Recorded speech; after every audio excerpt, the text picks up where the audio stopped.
Welcome to our channel Uma the banking aspirant. ఇప్పుడైతే నేను నా ఐపీపీఎస్ ఆర్ఆర్పీ పీఓ మెయిన్స్ రిజల్ట్ అయితే చూపిస్తాను.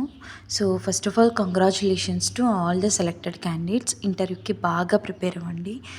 సో నేనైతే అటెంప్ట్స్ వచ్చేసరికి 85+ అటెంప్ట్స్ అయితే చేశాను. సో యాక్యురేట్గా ఒక బుక్లో అయితే రాశాను. ఆ బుక్ అయితే నాకు అనిపించలేదు.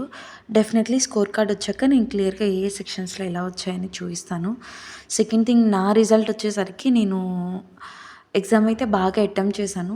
ఇంకొకటి వచ్చేసరికి నేను ఇంటర్వ్యూకి కూడా ఆల్రెడీ మెయిన్స్ ఎగ్జామినేషన్కి సైమల్టేనియస్గా ప్రిపేర్ అవ్వటం జరిగింది. Because I was very confident about my mains examinations. Secondary thing వచ్చేసరికి నేను నా రిజల్ట్ ఏమైంది అనేది కూడా ఇక్కడ క్లియర్గా చూపిస్తాను. ఒకసారి మీకు చెక్ చేయొచ్చు. నేనైతే ఈ ఎగ్జామ్లో సెలెక్ట్ అవ్వలేదు. సో మరి ఎక్కడ పోయింది ఏంటి అనేది తెలియదు. రీజనింగ్, నెక్స్ట్ వచ్చేసరికి English, computer awareness and next general awareness కూడా నేను బాగా పెట్టాను. క్వాంట్ కూడా మంచిగా అటెంప్ట్ చేశాను. సో మరి ఎక్కడ పోయింది ఏంటి అనేది కూడా నాకు ఏం అర్థం కావట్లేదు.